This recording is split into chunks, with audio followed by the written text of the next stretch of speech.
China is no longer testing the edges of the US-led rules-based international order. It's actively reshaping it, tightening partnerships with other authoritarian powers, weaponizing economic interdependence, and preparing for high-stakes contingencies that could redefine security in the Indo-Pacific and beyond. Just a few of the many reasons why one of the most consequential documents that Congress receives is the U.S.-China Economic and Security Review Commission's annual report. Congressionally mandated and bipartisan by design, the commission exists to answer a single question: how does China's economic, technological, and military behavior impact U.S. national security, and what must American policymakers do about it? Randy Shriver formerly served as Assistant Secretary of Defense for Indo-Pacific Security Affairs and has decades of experience shaping U.S. strategy, alliances, and deterrence in the region. Mike Kuiken is a leading expert on industrial policy, supply chains, and the economic foundations of strategic competition with China. He's a member of the China Commission, where Randy serves as vice chair. I'm Craig Singleton, Senior Fellow and Director of FDD's China program, filling in for our host, Cliff May. And I'm honored to have both Randy and Mike joining us to unpack the findings of their commission's annual report. Gentlemen, welcome. Thanks for joining us today. Thanks for having us. I think you're both first-timers, so we'll take it easy on you. I love being a first-time offender.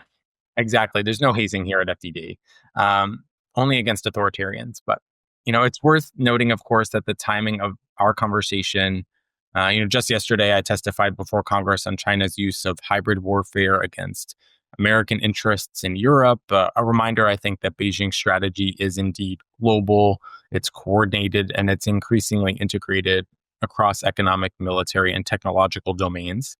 I see a very similar logic reflected in the Commission's report this year. It's not just China in isolation. Beijing is very actively reshaping the international system, partnering with other aggressor nations, and exploiting vulnerabilities across everything from supply chains to outer space to the race for Taiwan's energy lifelines. So I wanted to start a little bit with the so-called axis of autocracy. China's relations with fellow authoritarian states, Russia, Iran, North Korea. In the report, you guys say, quote, through its support for Russia, Iran, and North Korea, and other authoritarian states around the world, China extends its geopolitical influence, secures strategic footholds in critical regions, and strengthens a shared resistance against U.S.-led political and security structures, end quote. So this focus on China being at the center of the axis of autocracy, this is a grouping I think that FDD has labeled the axis of aggressors. But from your perspective, maybe we'll start with Randy first, then Mike. What is the driving force behind the axis? And in your sense, what's sort of pulling these countries, some of whom have historically distrusted one another, closer together? I think what we observed is that these countries shared common aversions, primarily of which was an aversion to a U.S.-led international order characterized by rule of law and international norms based on certain values. But over time, I think the leaders themselves grew to have somewhat of an affinity for one another. But more importantly, there was opportunistic attempts to bring those relationships closer and closer. Russia's invasion of Ukraine was an opportunity for both China and North Korea to show support, including material support for Russia. Iran's isolation was an opportunity for China to become its primary customer for oil. About 90% of Iranian oil at one point was purchased by the Chinese. And as these countries became isolated in response to their various acts of aggression and misbehavior, I think that led them to form this sort of core group of authoritarian regimes that move from not only sharing aversions, but in many ways sharing interests. Yeah, it's a great point. I mean, there's a personal component to this as well, right? Almost like a bromance, if you will, between some of these players, particularly Xi and Putin. One of the other really interesting things, Craig, is that the economics of the global economy are so much different than they were during the Cold War. China is a powerhouse in terms of building stuff, and it doesn't matter if it's toaster ovens or military equipment. And their ability to do that at scale is an incredibly powerful tool for North Korea, for Iran, and for Russia. And we've seen it play out firsthand in Ukraine. Right, one of the most visited sections of the Commission's website is actually Chinese support to Russia, and you can see as we've sort of documented since 2022 that whether it's semiconductors, cameras, or anything else that goes on a drone, that the Chinese have been a vital lifeline for the Russians at every single turn. And it's no accident, right? Putin has ambitions for territory, and so does President Xi. And so, whether it's sort of on the military side or on the economic side, there are a lot of aligned interests in terms of making sure you undermine the global order and making sure that certain outcomes are delivered for President Putin in Ukraine that are favorable to him, in the hopes that similarly favorable outcomes will be delivered to President Xi in the event of a conflict, or some other scenario in which we never actually get to a sort of a hot conflict. Yeah, no, it's a great point. I mean, what happens in Ukraine will impact the Indo-Pacific. I think we all see that one coming. One of the things that's been in the discourse a little bit, maybe earlier in the Trump administration, but I think some of it might be reflected in parts of the new national security strategy, is this discussion of a potential, quote unquote, reverse Kissinger, if you will. This notion that it could be possible to pull apart Russia and China, just as Kissinger, in theory, took advantage of a Sino-Soviet split. Looking at where Russia and China stand today, though, and Mike, you raised great points about how Russia's war machine is reliant on Chinese dual use and microelectronics, this no limits partnership that exists. Do you think that sort of reverse Kissinger project is feasible or advisable? What's sort of your take on that? It's neither feasible nor advisable. It's not feasible, Craig, because as your question pointed out, Kissinger in the early 70s was taking advantage of a split that was already there, that China and Russia had already split because of historic animosities, but also particular disputes over territory and border demarcation, et cetera. So they were really taking advantage of a split that was already in place. Also, China and Russia were in very different places. China was really still in the throes of the Cultural Revolution, and was in many ways desperate for any kind of contact from which they could derive benefit at that time.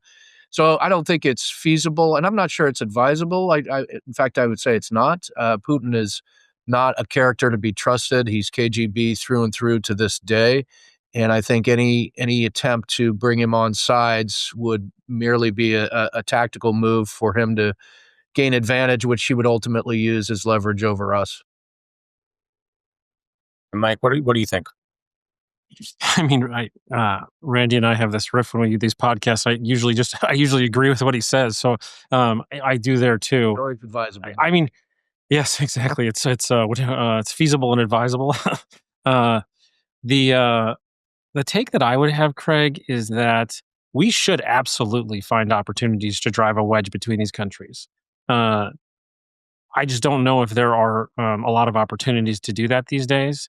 But we should be in constant search of these things and figuring out ways to split them up. The Chinese are active every single day in the American information space, trying to drive a wedge into our own population, and they have no regard for political parties and no regard for anything else in our country. So I think that you have to sort of sometimes evaluate things through that lens. I agree. And I don't disagree with that. I think driving a wedge is somewhat different than a reverse Kissinger. I do think that there are some natural areas of tension. I don't think the Russians particularly like China's growing relationships with Central Asian countries. I don't think the Russians like the fact that China is building more icebreakers than the Russians are for exploiting new passageways in the Arctic. I think there's plenty that space is another where the Chinese have now at this point probably surpassed Russia as a space power, or at least approaching that, and will soon exceed them. So I think there's quite a bit. I just don't know that the end result of that is pulling Russia onto our side. The really interesting thing that's happened, and when none of this sort of happens in the public space, is what has Russia had to mortgage in terms of strategic capabilities? to get the support from China? And what have they had to mortgage to the North Koreans to secure the mercenary force of the DPRK? So, those answers are, maybe in intelligence channels. They're not something I'm getting told, but I'm sure there's a story that's told that to be told there. And in addition to a story to being told, I'm sure there's a lot of tension in the relationship as a result of things that may have been squeezed out in terms of exquisite capabilities. The Russian innovation machine back in the day was pretty impressive, and there's a lot of goodies on the shelf. And so, what was taken off the shelf and given away. And I think that, over time, some of these things will be revealed to us in terms of Chinese capabilities that, end up in space or end up on the battlefield. But it's something to keep an eye on. They're great points. I mean, we have an upcoming report coming that'll be published soon that gets into, for example, submarine quieting technology that the Russians provided to the Chinese, which is really something the Chinese have wanted for forever. And you sort of wonder whether the Russians would have willingly provided this sort of sensitive choke point technology if they weren't so mortgaged to the Chinese. And I think, Randy, your point about tapping into existing sort of historical deficiencies is so important, because the one thing that binds these two more than anything, I would argue, is probably paranoia. And to the extent that we can inject and induce doubt into their decision making, and I think really tap into long held historical sort of grievances that working level Russians have with working level Chinese about the trade offs of this partnership.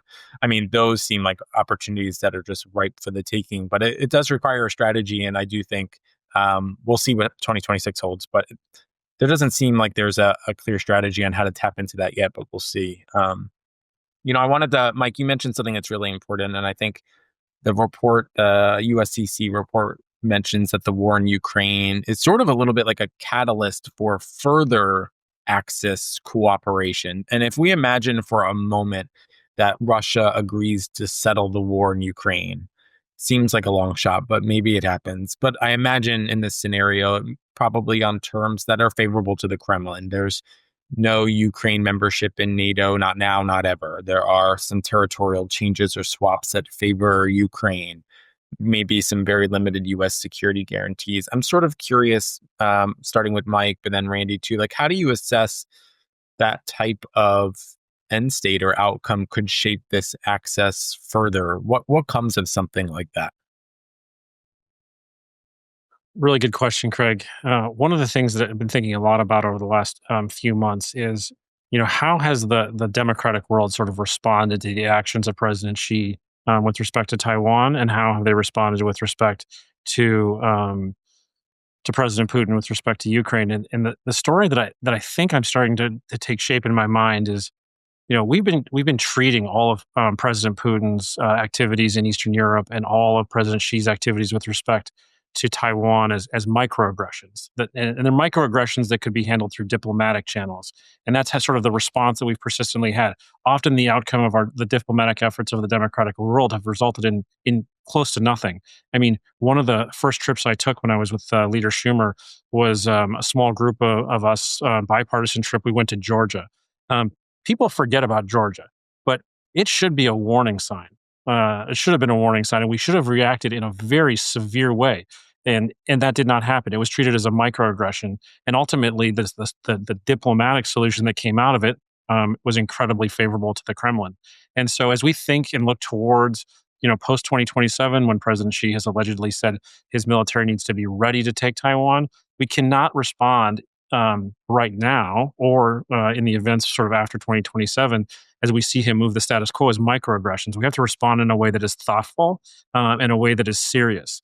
And as we watched, Ukraine play out, the build up to everything that was happening in Ukraine, Crimea in 2014, there has to be a point at which we say enough is enough, and respond in a real way. You're seeing the same thing play out right now in Europe with drones. This drone activity is astounding. I mean, civilian airports are getting closed. It's pretty wild stuff to watch. And again, the response from a lot of us are treating this like microaggressions and not in sort of the very serious and deliberate way that we should be responding to them. So I think it's something really to keep an eye on. And that's sort of how I've been thinking about this as we look towards next year and what the commission's going to be working on. Randy, what do you think? I just want to chime in because that's such a great point. Because, Randy, when you were at the Pentagon, I remember you championed this notion of sub-threshold provocation from the Chinese. It was in the South China Sea. You really normalized all of us across the interagency thinking about these actions. I think, to Mike's point, not as microaggressions, but something more. So I'm really curious now. We're a few years out from that time, and all of your work to sort of change the conversation on these sort of gray zone or ICAD behaviors. What's your take on that? Craig, I just want to make sure. I don't think they're microaggressions. I think they're bananas. And Yeah, we should right. not. I mean, No, we've been conditioned, right? yeah, no. This is by design, right? It's by design that we treat them as microaggressions, and we have to sort of change the way that we evaluate the matrix. Is sort of how I think about it. Sorry, Randy. I just wanted to make sure I Yeah, went no, back there on that one. I think there's a tendency for us also to think in very binary terms about peacetime and wartime. And I think from a Chinese perspective, and you know this, Craig, you study the Chinese very closely, I think they see it more as a continuum of struggle and types of warfare. So political warfare, information warfare, lawfare, which is very big in the South China Sea and in Taiwan Strait. And so I don't think they do these various activities for demonstration and pressure and coercion only. I think they're on a campaign in the case of Taiwan to seek what they call uh, reunification. In the case of South China Sea, to make clear their territorial claims are legitimate and that they are the sovereign power in a very expansive area of the South China Sea, practically the whole South China Sea.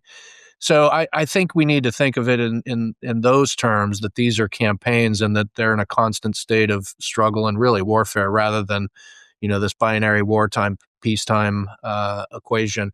I think Russia's invasion of Ukraine changed the world, and for the rest of my lifetime, I think the results of that are going to be present in the geopolitical framework that we'll be operating in.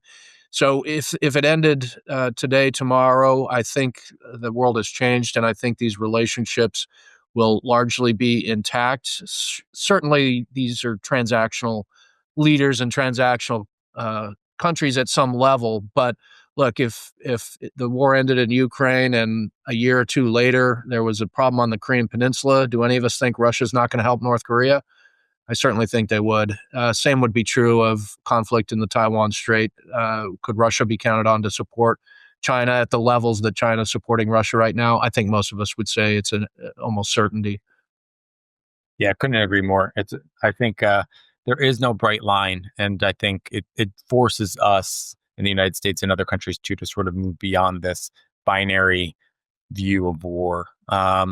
I think some of that's happening, and we're getting a better handle on asymmetric warfare, building up capability, thinking through doctrine, but there's a lot of work to be done. And to your point, Randy, the Chinese have been thinking about this for decades, almost a century. The report talks a lot about recommendations for Congress on the Department of State to work with Taiwan to open a foreign military sales case for non-weaponry support.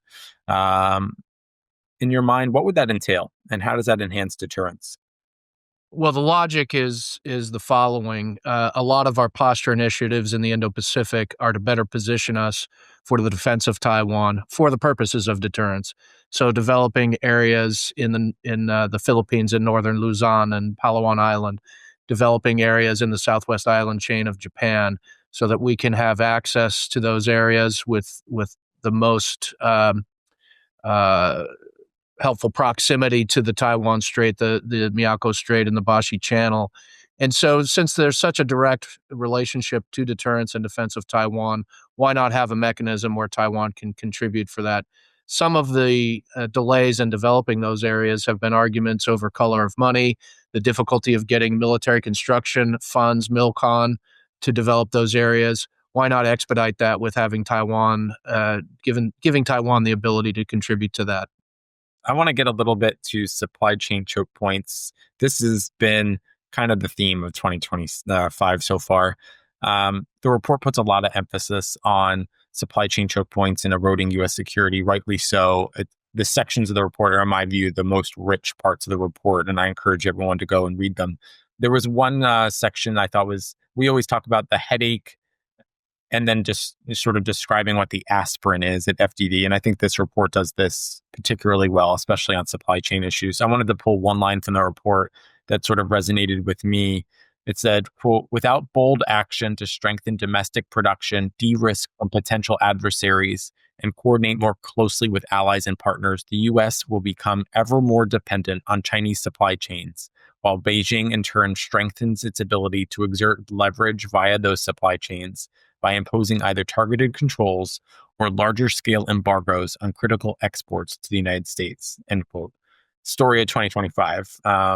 Mike, I'm curious, the commission report focuses on China's roles in a series of strategic supply chains. So you guys hit critical minerals, active pharmaceutical agreements or APIs, their associated key starting materials, printed circuit boards, foundational semiconductors, really the top of mind strategic supply chains. This is your bread and butter, Mike. I'm sort of curious, what prompted the focus on these specific supply chains, and sort of how do you guys rack and stack those internally? Because it seems like every week in DC, we're adding a new emerging cutting edge technology to that list.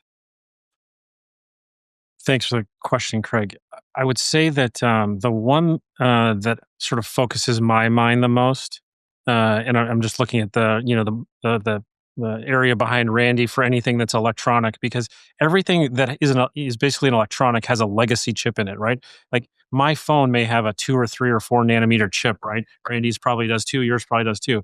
And that's sort of been the focus of Washington, right? AI chips, smaller chips, smaller chips, smaller chips. The reality is that these legacy chips are basically in every single electronic device around us. Like even the light switch on the wall has a legacy chip in it. And that means it's basically 28 nanometers or larger. We're not supposed to say legacy anymore. We're supposed to say foundational chip. So, apologies to all the legacy / foundational chip lovers out there.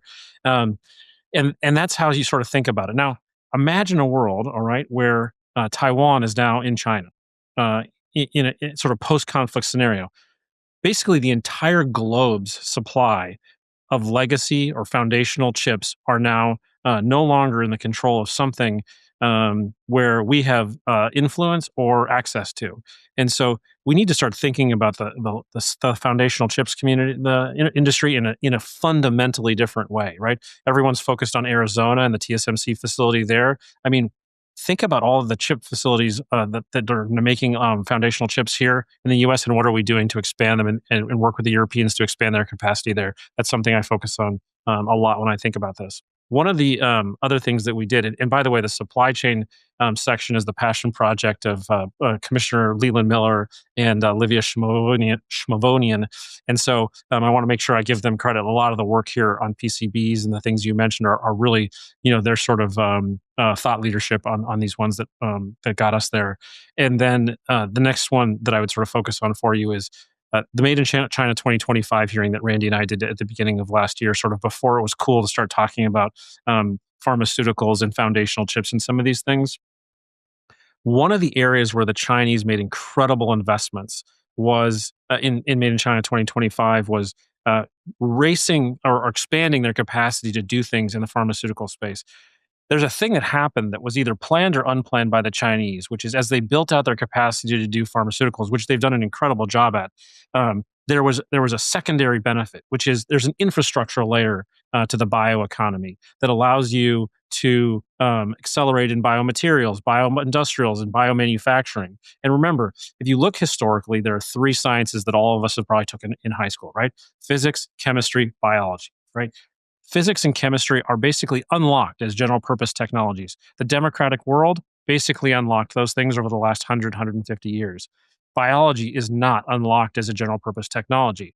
The consequence of Made in China 2025 and the Chinese investment in that pharmaceutical and sort of infrastructure layer of the bioeconomy is that they have incredible capability and potentially the ability to unlock biology as a general purpose technology. Why is this something that should focus the mind of people in Washington? It's once you unlock something as general purpose technology, there's a couple of things that happen. One, you learn how to program it. Essentially, like imagine ones and zeros, but DNA coding, right? So now I can type up my DNA and I can print it. That's an incredible capability if you've unlocked biology as a general purpose technology. And the second thing is everyone coordinates to your solution, right? So think about physics, right? the national labs and sort of the industrial complex during World War II unlocked physics as a general purpose technology, and the coordinating solution are democratic solutions, and that's how we need to think about them. In biology, given no change in the sort of direction and trends we're headed, we're going to see a situation where the coordinating solution is the Chinese solution, and the capabilities that will allow us to type and print DNA, whether it's in the manufacturing space or the material space or anywhere else, will be a Chinese solution. And we need to be very thoughtful about that, and something that we're really focusing on. And that was one of those things where we were able to pull the thread from a hearing in January where we talked about the Made in China 2025 plan, all the way through the good work that Leland and Livia did on pharmaceutical supply chains. So I'll stop there because I see Randy probably wants to say something as well. I'll kick it over to Randy, but I'm really happy you focused on that. Like, this has been a year of biotech at FDD. We put out a big report earlier this year called Biotech Battlefield. And the initial idea for that idea was actually a USCC report 2 years ago. But they started to first dig into bioeconomy and biodefense. And our report was really focused on exploring the links between China's bioeconomy and the People's Liberation Army. What were they talking about it from a doctrine perspective and then an application perspective. And it all started from the USCC report I read 2 years ago. And I said, we got to dig into this. And so I think that raising the alarm on biodefense, API is just so critical. Randy, I'm curious if we put our diabolical hat on here a little bit. Is it every day at the commission? I mean, every day where you are. I mean, it's part of you. We also have like special handshakes and stuff, decoder rings. But I'm curious, is there one of these supply chains that really keeps you up at night? Is there one pillar, one vertical that you say, this is the one that I'm most worried about? Yeah, it's a great question, and I could try to dodge it and say, all of these vulnerabilities are unacceptable. My friend and former Commissioner Derek Scissors, we used to talk about Taiwan and a contingency, and I'd say, gosh, wouldn't this be horrible if the Chinese cut off the rare earths and critical minerals we need in our weapon systems that we haven't delinked from? And he'd say, no, we'd never get there. They'd just threaten to cut off our generic drugs and pills, and we'd capitulate. So I do focus on the defense production of weapon systems and related equipment, et cetera. The interesting thing about that is we probably still don't know the full extent of our vulnerability. When we asked the question 5-7 years ago at the Pentagon, we were sort of grimacing, waiting for a very troubling answer from the defense primes. How reliant are you on China and your supply chains? Well, the answer we got was even more disturbing than we were anticipating. We were expecting a number, 30, 40%, and we could say, okay, that's really bad, but let's work on that. The answer was, we have no idea. Because when you get to third tier, fourth tier suppliers, they lost all visibility and they had no idea. So in many cases, it's really just mapping these supply chains and understanding the vulnerability. That's certainly the case in pharmaceuticals, but I would say that's still the case in defense equipment production. And, at the end of the day, I heard from I won't name the defense company, but he said, we make very exquisite weapon systems. Let's say this particular system has 4,000 parts in it. I can deliver you an exquisite weapon with 4,000 parts in it. If you give me 3,999 of the pieces I need to make this exquisite weapon system, it doesn't work. So if the Chinese even have a small percentage, that can be very crippling. Yeah, it's sobering. It's the things we don't know. And I think we did predict. Derek is a character. Derek and Zach Cooper have a great piece out in the Washington Post this week, sort of talking about some of the supply chain war that's been going on for the last year, maybe some of the missteps that Washington took, and sort of how we sort of pursued that trade war. And maybe we should have thought through some of the throttling that I think Derek, you, others, Mike, have talked about for a while on rare earths. I'm curious, how long is this tariff truce going to last? It sort of feels like we're one competitive action away from it falling apart, and then China again will throttle the rare earth card, or maybe APIs, or maybe other inputs that we sort of critically need for our economy. I'm sort of curious, do you guys think this tariff truce is made to last, or are we just sort of one competitive action away from it all falling apart? I'm skeptical for a lot of reasons, one of which, tell me which is the agreement that the Chinese made with the United States that they've kept their word on. I can't think of a single agreement that we've reached with Beijing where they've kept their word. So maybe they can last a year, but I suspect there's going to be some action or activity that's so egregious that we'll have to respond in some manner. I mean, one of the things that we've seen is that the White House has sort of consolidated all sort of decision making with respect to China into one person, right? That tells you the fragility um, of the truce. And then I would just totally agree with Randy, right? One of the things that I always sort of remember when I joined the Schumer operation, I went out to take a briefing on cyber related things, and I mean, we had allegedly been in a cyber truce of some sort with respect to China, and I basically was shown a slide deck that showed a brief pause and then a giant spike. So it wasn't going back to the previous sort of level of activity. It was actually a higher level of activity. Maybe it was to sort of buy down the time that they lost, or also maybe it was just saying like, forget this, we're just going to keep doing it. I mean, there's an entire generation of American intellectual property that would call into question whether or not any truce has ever been real. Yeah, no, I couldn't agree more. I'm really grateful that you mentioned Senator Schumer. He's just been outspoken leader on these issues. It just goes to show you that China is a bipartisan issue. The adversary makes for some interesting bipartisan bedfellows. But even on the decision to try to sell NVIDIA H200 chips to China, it was Senator Schumer was out there that day saying this is a bad idea. This helps our adversary, and those kind of statements are alongside statements from unlikely partners like on the Republican side. I just think it goes to show you that for more than a few decades, Democrats and Republicans have been getting these briefings. We used to joke, and Randy used to give it to the scary China brief in the administration, and it changed people's views on the PRC as an adversarial threat. And I just want to give a lot of, I think, kudos to the leaders of both the House and the Senate on this. I think on this issue, they see the issue rightly, and the NDAA this year reflects that. I think that bipartisan consensus.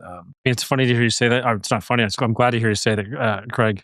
The reaction I sort of had in my mind was, the commission, the origin story of it 25 years ago was that basically Congress came to the conclusion as we were sort of working through WTO accession and sort of the annual PNTR votes that Congress didn't trust two entities. One was the executive branch and the other was China. And so that's like the origin story of the commission, is to sort of keep this like constant and persistent watchful eye on China. And, it's 6 and 6, right? 6 Republicans, 6 Democrats, 6 from the House, 6 from the Senate. And that's sort of the origin story of the commission is to sort of work in this very bipartisan way on an issue that in Congress, like I always sort of think about Congress like the bell curve, right? 67% in that standard deviation will always support sort of a China hawk-like approach with respect to China, because it's their communities that are getting hollowed out, right? Whether it's automotive factories or other places that have been bending metal for 80 years since. Really, more than 80 years since since World War II, and they see it firsthand, whether it's the steel mills or the factories. So it's a story that that they feel in a real and palpable way. Yeah, no, I think it's felt, the China challenge is felt on Wall Street as much as it is on Main Street. And I think that's why the commission has so much credibility, because it's pulling people together to talk about the China challenge. What's China's behavior? And I think from that flows all the great recommendations, which we'll get to in a little bit. I want to pivot a little to Taiwan, which is just a major area of focus for us at FDD. For the last few years, we have been honored to have conducted a few different tabletop exercises for the LAI team on energy quarantines, financial coercion. 2026 will be a year that Mark Montgomery, the head of our Center on Cyber and Technology Innovation, and myself run with Matt Pottinger, our China chairman, on telecommunications blackout and what that could mean. There's a line in the report that really stuck out to me. It says, quote, "In addition to its harsh rhetoric and economic pressure campaign against Taiwan's government, Beijing has continued to escalate military pressure on Taiwan, both through near daily military exercises near Taiwan and large-scale operations designed to rehearse invasion and blockade scenarios," end quote. The report focuses obviously on a range of the self-reinforcing pressure points that Beijing is looking to exercise against Taiwan: aggressive rhetoric, economic pressure, military feints. Randy, I'm really curious, as we're seeing sort of an intensified scale around Taiwan right now. Is one of these risks greater than the others? How do you sort of weigh them? Well, I think there's a few points here. One is we're losing warning. We're losing strategic warning and even perhaps even tactical warning, given how intense the military activity around Taiwan is. Number two, Admiral Paparo has said that these aren't just exercises, this is rehearsal. And what he means by that is that these are not just demonstrations of Chinese power meant to coerce and intimidate. They're introducing new things. They're practicing the things that would be necessary for actual kinetic action. So the communications links across domains, so aircraft data links with surface ships. They're practicing the logistic support elements of what would be required for an actual invasion. So whether they actually take those capabilities and apply them to a kinetic action, 2027 is a be ready by date, not a go date, or whether they use them for soft blockade, a combination of lawfare and military presence. They're developing capabilities that give them a full spectrum of options.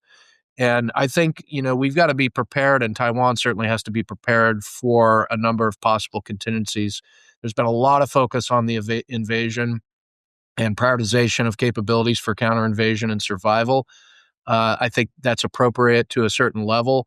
But in Taiwan, they talk about D-Day versus everyday. And the everyday is going to erode confidence and the will to fight. And it's going to make the actual move from demonstration of power to kinetic actions a lot easier if there's no pushback or attempts to counter the Chinese in the gray zone. So it's a complex problem, but and really, I'm not trying to dodge your question, but we really have to be ready for a full spectrum of activities and contingencies because they're developing these capabilities.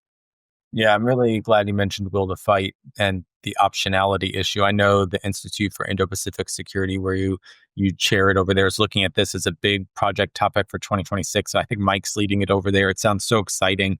I think that question of will to fight, particularly within the context of Ukraine, is one that we have to get a lot better fidelity on. And so really grateful for you guys for leading that charge. I think it's one at FBD that we've talked about, but Mike's proposal and sort of, I think the methodology he's employing is really impressive. Appreciate it. Mike, I want to, Randy mentioned these dates. We talk about tyranny of the calendar in Washington, D.C. I think Randy and I experienced it in government. Like, we can't do anything because it's, Xi's cat's birthday, or there's some other big thing coming up. Like, and Pottinger, what used to advise us, no tyranny of the calendar, guys. Like, let's just take options. 2027's mentioned. 2035 is, sort of mentioned in the report too, about when the PLA may have some of its, military preparations finalized. 2049, of course, is the 100th founding of the PRC. I'm curious, is there one of these dates that seems more dangerous to you, or is it, to Randy's point, like it's D-Day and every day is a dangerous day, and maybe we should moving away from like our focus and obsession on these timelines and these dates? Great question. I always like hearing Randy talk about Taiwan. And there's one thing I always sort of like listen to see if he says, because I've heard him say it before, and I love the way he says it, which is, the Chinese have sort of transitioned from exercise to rehearsal.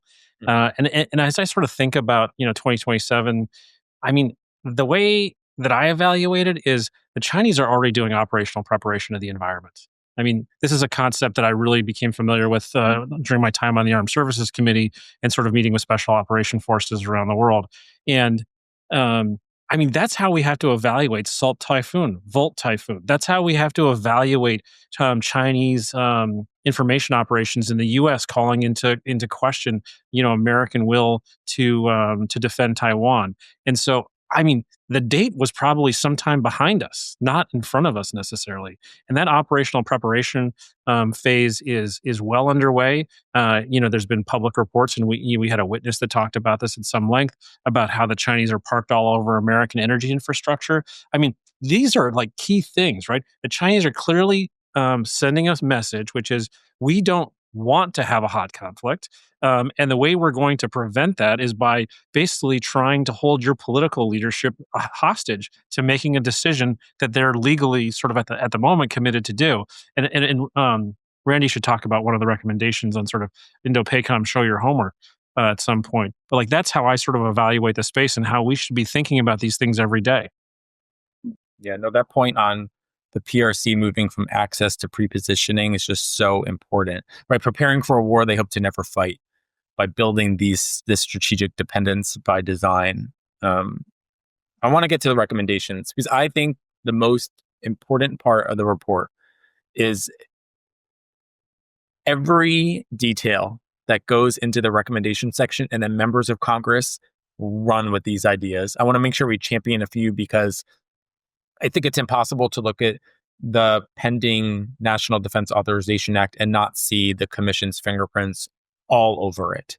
And it's because of the hearings that are held, and it's because of the reports that are commissioned from experts, outside experts. And I encourage folks to go on the USCC website because you'll see invitations to apply, to submit reports for the record that then get incorporated into the final report and into the recommendations and into hearing ideas and topics led by the commissioners. It's really important that we pull as many different ideas and experts into the conversation as possible. But the recommendations are just absolutely stellar. There's so much overlap with, I think, some of the topics that we promote here at FDD and our FDD action.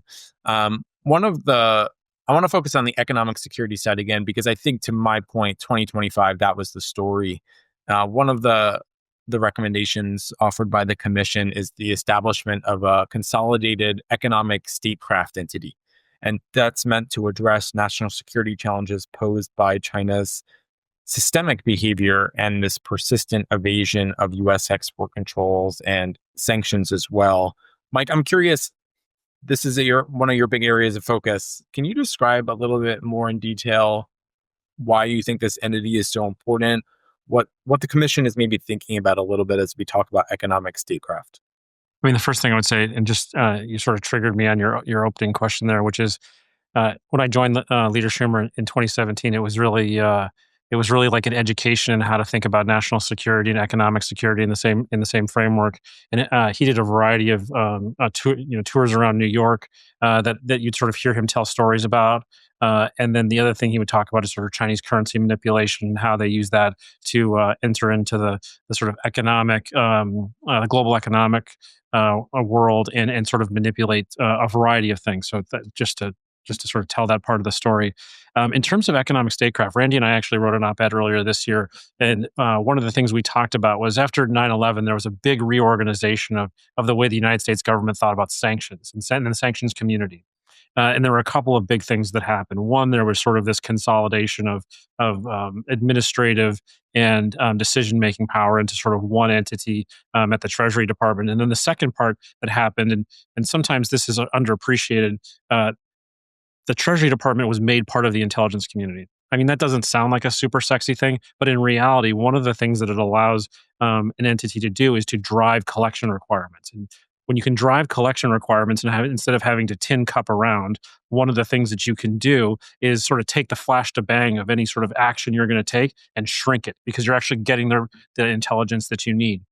And so as we sort of continue to take briefings over the course of the year, one of the things that sort of became clear to me is right now the Commerce Department, State Department, DoD, USTR probably to some extent, and Treasury are essentially like warring feudal states in this economic security space. And one of the things that we need to say is like, folks, like this, we're all on the same team here. And I realize, your departments have different roles within the government, but like there is a single role here, which is, American economic security. And so we got to a point where we basically said, we need to think about sort of unity of command, and we need to think about some of the lessons learned from what we did in the sanctions community. So thing one is obviously unity of command, put it in one place. We were silent on where it should go, just because, obviously where these things go sometimes becomes a controversial issue. And we just wanted to sort of feed a new idea into the system. And then the second thing that we really pushed in here was the Bureau of Industry Security should not be outside of the intelligence community. It should be a member of the intelligence community, and it should be allowed to drive collection requirements in a very aggressive way, especially in some of the areas we've talked about, semiconductors, especially advanced semiconductors, and then like quantum computing. That's an area where, I mean, we should be focused like a laser. And we have a recommendation on quantum computing this year. Biotech, another place where we should be focused like a laser. Even the theft of intellectual property. That's an area where BIS should have intimate knowledge of where the Chinese are targeting things and how you can sort of say, oh my goodness, we're seeing them target things over here. We now need to make sure we're sort of providing export control protections there. And so taking, Alan Estevez, who I love dearly, I mean, basically had to tin cup around and, mother may I to people. I mean, he was a formerly senior member of the Defense Department. And when he moved over to commerce, he basically became like a second-class citizen in terms of what he could drive out of the intelligence community. Now, I'm sure folks would say, oh, no, we always took good care of Alan. But like in reality, when you're outside of the intelligence community, you're treated one way. When you're inside, you're treated a different way. And so that was the other piece that we wanted to make sure we changed. There's some other pieces of the recommendation, but like the thrust of it and the heart of it is unity of command, and making sure that our friends in the industry, our friends in the export control community, are empowered to drive intelligence requirements. Randy, what did I miss? I think you got it. Yeah, I think it's not only feudal states, but even within departments. Think about BIS having this mission of really kind of putting on the brakes and restraining what we sell and provide other countries. What does the Commerce Secretary think about most days of the week? How to promote business, how to promote international sales. So even within agencies, there's conflict. So I think the idea that Mike just laid out is very timely.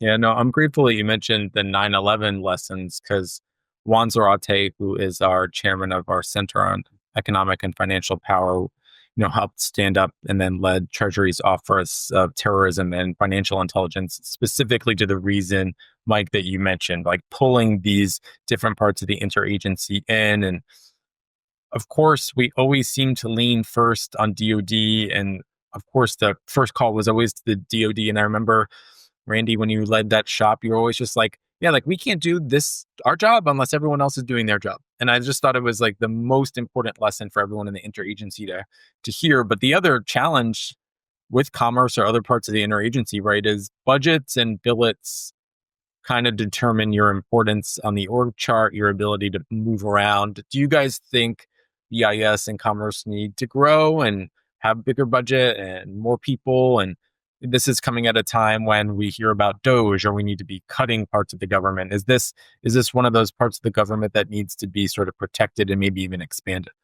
Yes, in a word, yes. And in fact, we have a recommendation along those lines. So our number one recommendation is a single economic statecraft agency, but we recognize that even if we're wildly successful, that's going to take time to build out and really establish. So we have a second recommendation that if they take up the first one, it might seem as though it's in conflict, but it's really meant to be kind of in the interim and in the event that they don't take up recommendation number one. And we talk about strengthening BIS and expanding it. Yeah. And Craig, that's an area where we actually built on a recommendation we had last year, which is, just looking at the butts and seats at BIS and the sort of IT infrastructure at BIS. And I mean, this is basically a forgotten part of our government. And until maybe a year and a half, 2 years ago, it wasn't that cool to talk about BIS. And so shining a bright light on their capabilities and their requirements is something that we focused on. The other thing I would say is, as we think about sort of economic security being national security, one of the things that happens on Capitol Hill is we often break funding into sort of defense and non-defense, right? There are a lot of things on the non-defense side. BIS is obviously one of them. That is vital, right? The National Science Foundation makes vital contributions to foundational research and development, and so there's some unfortunate things that happen when we think about things in the defense non-defense context. Yeah, totally. Couldn't agree more. I mean, I think one of the things I try to think a little bit about is what can you apply from like a business mindset to government, and we have to retain people at BIS, right? This is the hard part as a result of so much work with the Uyghur Forced Labor Prevention Act or all their export control mechanisms. The private sector, outside consulting firms want to poach BIS. And so we train up this next generation of BIS leaders, and then they get offered 3x their salary to leave. Like, how do we retain talent, or how do we create? I think Treasury does this reasonably well. I'm not sure how the Pentagon handles it, but how do you sort of create this system where folks can get that experience in government, flow out, but then there's open portals to sort of work back and forth? And how can you do that in a way that's ethical and transparent?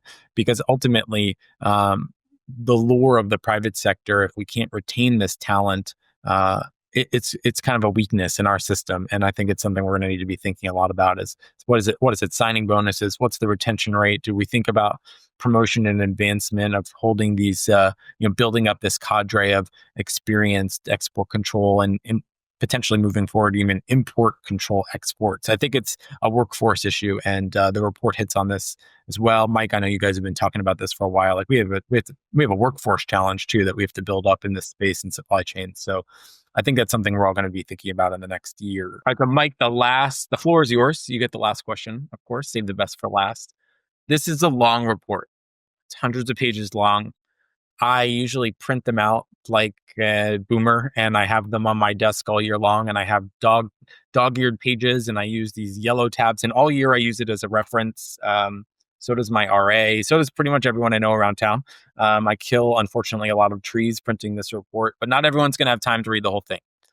If there's one section or one recommendation area that you think folks listening in should check out and devote some time to reading, what is it? What's the part of this report that you think stands out the most? Thanks for the question. First of all, Craig, you can always just email Randy or I, and we can actually mail you a printed hard copy rather than you having to print it out. Cool. I think this year's color is green. A friend of mine who used to work at the commission in 2005 recently brought to a meeting the 2005 report, which was like neon blue. So, I mean, if you really want to get into the game of collecting them, we can help you out there by I feel like I'm shipping. being let into the secret society here, but okay. Welcome.